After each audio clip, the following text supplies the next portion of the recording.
ये चीज़ें तो होगी वाटर रिलेटेड इश्यूज़। अब आते हैं बहुत सारे आम मसले। आम मसलों में मोटरों का ख़राब हो जाना, इलेक्ट्रिसिटी के इशू, बिजली का आना जाना, इस चीज़ को मैनेज करना है, कॉस्ट को रिड्यूस करना है। हमेशा याद रखिएगा कि जब तक आप कॉस्ट के लिए प्रॉपर मैनेजमेंट नहीं करेंगे, बहुत सारे लोग मोटर जल जाने की शिकायतें करते हैं कि ज़्यादा मोटर जल रही है। उसकी रीज़न ये होती है कि आपकी जो फार्मर का मैनेजर होता है, जिसको आप मैनेज कर रहे होते हैं, वो उस चीज़ को समझ नहीं पाता, ठीक है, या वो अपनी उसमें टेक्निक्स को यूज़ करना चाहता है, एक्सपेरिमेंट करना चाहता है। तो बहुत सारी जगह ऐसी आती हैं स्टेजेस जहाँ एक्सपेरिमेंट करना मुनासिब नहीं है। मैंने अभी रिसेंटली एक नोटिफिकेशन भेजा ग्रुप में, उसमें सब लोगों को मैंने यही बताया कि अब जो है वो एक्सपेरिमेंट करने का टाइम ख़त्म हो चुका।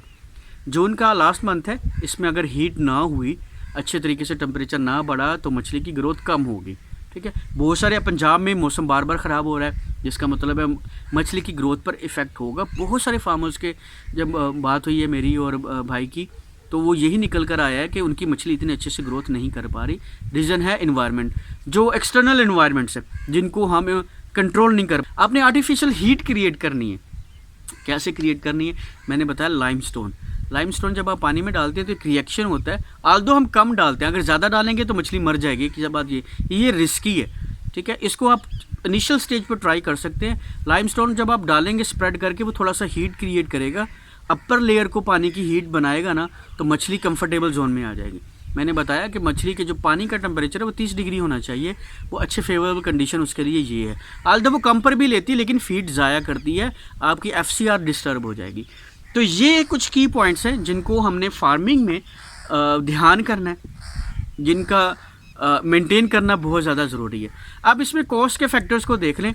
अगर आप नेचुरल फीड बनाने में नाकाम होते हैं तो आपकी आर्टिफिशियल फीड ज़्यादा कंज्यूम होगी और वेट मछली उस हिसाब से गेन करेगी। अगर आप DAP और खाद्य वगैरह लगाकर पॉन्ड वाटर क्वालिटी एक्सीलेंट रखते हैं, तो आपकी फीड का जो FCR है वो 1.8 1.6 नहीं आएगा, वो 1.2 1.1 आएगा। इसका क्या मतलब है, यानी मछली 1 किलो खुराक खाकर 1 किलो वज़न देगी आपको। 80 रुपीज़ की खुराक खाने के बाद वो 160 रुपीज़ की आपको वेट गेन करके देगा, ठीक है। अगर 80 रुपये की खुराक डाली जाएगी तो 160 रुपये की अगर वो बिकेगी 1 किलो, तो आप अंदाज़ा कर लें कि आपको कितना मार्जिन मिल रहा है उसमें से। ये की पॉइंट्स है जो आपने याद रखने। मैं हमेशा कहता हूँ ना, फार्मर अपनी सेल पॉइंट को ज़हन में रखे कि मेरी एक्सपेक्टेड सेल क्या हो सकती है kg की, उस हिसाब से अपने एक्सपेंसेस को डिवाइड करे, अपने पॉन्ड में मछली को जो रखी हुई है उसको डिवाइड करे और उसमें से निकाले कि मैं इसके ऊपर एक्सपेंस कितने कर चुका हूँ। आप प्री कैलकुलेट भी कर सकते हैं कि मेरे साल में कितने खर्चे होंगे एक्सपेंडिशन। तो सबसे पहले कॉस्ट में रिडक्शन में क्या आनी है, वाटर मैनेजमेंट, अच्छे से वाटर मैनेजमेंट हो जाएगी। सेकंड, आपने इलेक्ट्रिसिटी और इन चीज़ों को जो कॉस्ट है उसको बेयर करनी है। अगर आप नहरी पानी यूज़ करें तो फिर आपको मोटरों की ज़रूरत ही नहीं होगी, ठीक है। ट्यूबवेल का सड़ जाना, बार बार ख़राब होना, तारों का, इन सारे बहुत सारे इश्यूज़ हैं जो आपके कॉस्ट में इंक्रीज़ हो जाती हैं, जिसकी वजह से कॉस्ट इंक्रीज़ होती थी। इन चीज़ों का अपने ख्याल रखना। तो ये वो कुछ बेसिक्स पॉइंट हैं जो नॉर्मली हम जो है ना निगलेक्ट कर देते हैं, जिनको हम इतना बगौर जायज़ा नहीं लेते, लेकिन ये हमारी फार्मिंग पर इम्पैक्ट कर रहे होते हैं और इनका इम्पैक्ट इतना डेंजरस होता है कि मछली की ग्रोथ पर बहुत ज़्यादा इफ़ेक्ट कर रहे होते हैं। अब कुछ चीज़ें ऐसी हैं जिनका जिक्र करना बहुत ज़्यादा ज़रूरी है। उनमें ये होता है कि तालाब में मछली में बार बार टाइम चेंज करके फीड डालना, उसके नुकसानात होते हैं। पानी उसका मेंटेन नहीं करके रखना। कुछ लोग 8 फीट पानी ले जाते हैं, 7 फीट पानी ले जाते हैं, कुछ लोग 3 साढ़े 3 फुट 4 फुट पानी रखते हैं, ये भी नुकसानदेह है। मछली जो कॉप्स जहाँ रह रही है उसको उस लेवल पर रखा जाए, ठीक है। अब बहुत सारे फार्मर्स क्या कर रहे हैं, तलापिया बड़े शौक से डाल रहे हैं, लेकिन पॉन्ड की मैनेजमेंट नहीं इतना ज़्यादा आइडिया। तो देखिए, अगर आपने 4000 की तलापिया डाल दी, ठीक है, और 1000 आप उसमें नॉर्मल कॉप्स रख रहे हैं, तो 5000 की स्टॉकिंग होगी 1 एकड़ में, जो कितनी जो है ना 400% ज़्यादा है, ठीक है। 1000 और 5000 400% का डिफरेंट है कि आपने इतनी ज़्यादा स्टॉकिंग कर दी। अब आप इसके लिए एक जो फार्म की मैनेजमेंट स्किल है वो 1% से 100% से 400% अबव लेके जानी होगी, ताकि 400 मिलकर 500% हो जाए। उसमें आपको देखिए, वाटर क्वालिटी आपके लिए 5 गुना ज़्यादा इंपॉर्टेंट है मेंटेन करना। एक बात आप जहन में रख लिए, आपको एरिएटर आपने उसमें ऑक्सीजन पूरी करके रखनी है, ठीक है। अगर आप नहीं रखेंगे, ऑब्वियसली बाज़ का फार्मर ये समझता है कि मछली मरेगी तो पता लगेगा, नहीं, ऐसा नहीं होता। बाज़ को नहीं भी मरती, लेकिन स्ट्रेस में रहेगी मछली को। स्ट्रेस में जब तक आप रखेंगे वो वेट नहीं खाएगी ज़रूर, लेकिन वेट नहीं गेन करेगी। कोई भी शख्स, दुनिया की कोई मिसाल ले लें, किसी एनिमल को ले लें, आप उसको स्ट्रेस में रखेंगे वो गाय की बात कर लें, जानवरों की, अगर आप वो स्ट्रेस में रहेंगे, कंफर्ट नहीं रहेंगे, दूध कम देंगे। इसलिए कहते हैं ना, आपने सुना होगा अक्सर कि अगर गाय जानवर जो हैं वो खुले घूमे तो ज़्यादा दूध देते हैं, अगर बांध दिया जाए तो कम होता है। यही होता है। अब मछली स्ट्रेस में रहेगी, फीड वो कंज्यूम करेगी, ज़्यादा वेस्ट करेगी, कंज्यूम भी करेगी, वेस्ट करेगी, जिसका नुकसान यही होगा कि आप उससे प्रॉपर वेट नहीं ले पाएंगे। तो ये एक तो डिसएडवांटेज ये होगा, इस चीज़ को आपने कंट्रोल करना है। और मैंने आपको सारी चीज़ें बेसिक बता दी, हमने यही मैनेज करना है। कैसे मैनेज करना है, ये विदाउट शेड्यूल नहीं हो सकता, ठीक है। बहुत सारे फार्मर्स कहते हैं कि जी हम ओरली कर लेते हैं, ऐसा नहीं है। हर पाउंड का चार्ट बनाया जाए, हर पाउंड की डायरी बनाई जाए, उसमें आपकी स्टॉकिंग लिखी हुई हो, मोर्टेलिटीज़ लिखी हुई हो, कितनी मोर्टेलिटीज़ है, कौन सी ब्रीड आपने डाली, किस महीने में डाली और कब कब डाली और कैसे कैसे डाली है। उसके बाद अब कितनी फर्टिलाइज़र इसके ऊपर इम्प्लीमेंट होंगी, ये किया जाएगा। उसमें फिर एक और चीज़ जो की पॉइंट्स है, जो इस वीडियो में जिक्र करना ज़रूरी है, वो है इसमें नेटिंग करना। अब बहुत सारे लोगों को नेटिंग करना नहीं आती, या वो महीने बाद नेटिंग करते हैं, ऐसा तो नहीं होना चाहिए। जो अच्छे स्टैंडर्ड है वो है 1 वीक, आफ्टर एवरी 7 डेज़ या आफ्टर एवरी 8 डेज़ या 10 डेज़ तक चलें जी। हर 10 दिन के बाद नेटिंग करना ज़रूरी है। वाई? क्योंकि जब आप इतनी ज़्यादा अच्छी क्वालिटी की मेंटेनेंस करोगे ना, तो आपके पास एवरेज निकलेगी, मैं अब तक कितनी फीड डाल चुका हूँ और क्या मैंने जो फार्मूला अपनाया वो इफेक्टिव भी है या नहीं है। एक बात ज़हन में रखिएगा, अगर आप नेटिंग 15 दिन बाद 20 दिन बाद करेंगे ना, तो आप एग्जैक्ट कैलकुलेशंस नहीं निकाल सकेंगे।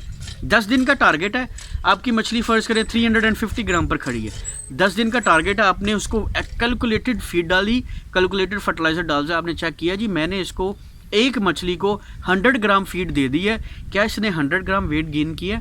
अगर नहीं किया तो क्वेश्चन मार्क है। फीड नहीं डाली गई, फर्टिलाइज नहीं हुआ है, चीट हुआ है, आपसे मैनेज नहीं हुआ, क्या चीज़ है, पानी की क्वालिटी आप फिर मिस कर गए, ऐसी चीज़ होगी। लेकिन अगर आप चेक करते हैं कि मैंने इसको जितना फीड दी है, इसने उससे 100 की बजाय 120 ग्राम दिया है, तो इसका मतलब excellent water quality, excellent management skill, ये सबसे इंपॉर्टेंट है। आप नेटिंग करें। नेटिंग क्या होता है, आप जाल डालते हैं पॉइंट्स के डिफरेंट एरियाज़ में, वहाँ से आपको पता लग जाता है with the passage of time. आपको पता होता है कि आप फीड डालते हैं ना, मछली का एक स्कूल होता है, स्कूलिंग होती है, इनके क्लस्टर बने हुए होते हैं पान में, वो जब आपके वहाँ से फीड लेगा, आप उसको जाल लगाएंगे, चेक कर लेंगे ऊपर से, आपको एग्जैक्ट 10 दाने निकालेंगे, 400 ग्राम 500 ग्राम 600 ग्राम कितना वेट निकला है एक मछली का, आपके पास आइडिया हो जाएगा। यहाँ से सारी चीज़ें बेस्ट हो जाएंगी। 10 डेज़ का टारगेट होता है, यही बेस्ट प्रैक्टिकल है। 10 डेज़ का टारगेट हो कि 10 दिनों में मुझे इतना मछली का वज़न करना है। आपने शेड्यूल बनाया होता है ना, मार्च में मुझे मछली का इतना वज़न चाहिए, अप्रैल में इतना चाहिए, मई में इतना चाहिए, जून में, जुलाई, अगस्त, सितंबर, अक्टूबर में मैंने मछली सेल करनी है, इतने दिनों में मेरा इतनी मछली का टारगेट का वज़न होना चाहिए, जो इंपॉर्टेंट है और यही बेसिक्स में शामिल होता है। तो आप अपने टारगेट्स को कैसे अचीव करते हैं, टारगेट्स के आगे टारगेट बनाते हैं। मैंने एक मैनेजमेंट के 11 पॉइंट्स एक्सप्लेन किए हुए हैं, अगर आपने वो देखे हो उस पर भी मैंने यही जिक्र किया। बड़े टारगेट को हासिल करने के लिए पहले छोटे टारगेट्स बनाए जाते हैं, उन छोटे टारगेट्स को हासिल करने के लिए डेली बेसिस पर टारगेट्स बनाए जाते हैं, ठीक है, ताकि आप स्टेप बाय स्टेप फॉलो करके आगे जाएं। इंटरनेशनली है, नेशनली है, इतनी ज़्यादा फार्मिंग में जो सक्सेसफुल लोग हैं वो यही बनाते हैं। शेड्यूल बना होता है, 10 डेज़ का टारगेट लिखा होता है, मुंशी को पता होता है कि 10 डेज़ में ये टारगेट मैंने अचीव करना है और मैंने करवाना है लोगों से, और आपने उसको कहा होता है कि मुझे ये टारगेट चाहिए। अगर आप खुद हैं तो आपने अपने टारगेट को सेट किया होता है कि मुझे इस तालाब से ये टारगेट चाहिए। आप उसकी हर चीज़ को रोज़ चेक करते हैं। देखिए, जब ये फुल टाइम प्रोफेशन है, मैंने आपसे कहा कि ये रिज़ल्ट ऐसा है, साल बाद ही पता लगेगा कि क्या बना क्या नहीं बना, लेकिन हम इसको पहले तो प्री जज भी तो कर सकते हैं ना, इसको चेक भी तो कर सकते हैं, वो इसी तरह कर सकते हैं। आप नेटिंग करेंगे 10 दिन बाद, आपको खुद की कैलिबर का पता लग जाएगा कि वेयर आई एम स्टैंडिंग, कि क्या मैं मछली की वो ग्रोथ हासिल कर पा रहा हूँ या नहीं कर पा रहा। तो इस तरह नेटिंग करके आप मछली का वेट निकाल सकते हैं। तो ये क्या होगा, ये लमसमली क्या होगा, टारगेट आपके डे बाय डे अचीव होते जाएंगे, जो प्रॉब्लम होंगे आपको निकलते आएगी। फिर आप ये इसमें एक और चीज़ ड्राइव करेंगे, वो ये निकालेंगे कि जो आपने टारगेट सेट किया हुआ था उस पर कॉस्ट कितनी आई है। अब मंथली कॉस्ट निकालेंगे, उसको डिवाइड करेंगे मंथली वेट गेन पर, कि यार मैंने टोटल कॉस्ट तो इतनी निकाल ली है, अब मेरा मछली ने जो वज़न है वो भी इतना निकला है कि नहीं निकला। आपको आने वाले वक्त की प्रिडिक्शन मिल जाएगी कि मैं अक्टूबर में मछली को इस रेट पर सेल करूँगा तो ये प्रॉफिट गेन करूँगा, इस रेट पर सेल करूँगा तो ये हुआ। अगर कुदरती तौर पर रेट हाई हो जाता है तो मैं इतना मार्जिन इसमें से ले सकता हूँ, ठीक है। जब तक प्री कैलकुलेशंस नहीं होती किसी कारोबार की, आप उससे प्रॉफिट नहीं कर सकते। हमारे यहाँ मेजॉरिटी ये होता है कि काम करना है कर दे, पैसा है तो लगाते जाए, पैसा लगाते लगाते लगाते जब आपको सडनली आपको जो है ना फील आता है कि क्या मैंने इसमें से इतना गेन भी कर लूँगा, फिर आप जब वापस पलटते हैं तो टाइम तो गुजर चुका होता है। तो बेसिकली समझाने का मकसद क्या होता है? समझाने का मकसद प्योरली ये है कि जब छोटे टारगेट्स बने होंगे बड़े टारगेट को अचीव करने के लिए, तो फिर आपके लिए प्रॉब्लम ही नहीं होगा।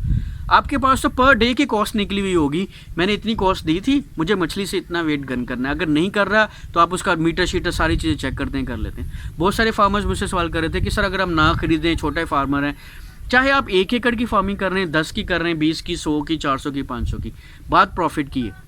अगर आपको यही नहीं पता कि फ़र्ज़ करें आपने, जैसे मैं कहता हूँ 3-3.5 लाख रुपए 1 एकड़ पर खर्चा आता है फार्मिंग करने का, ठीक है। अगर आप 3-3.5 लाख इन्वेस्ट कर लें और फार्म के एंड में आपको 50,000 मिलते हैं 1 एकड़ में से, तो क्या फ़ायदा आपका? साल भर की मेहनत और वो सारी चीज़ें।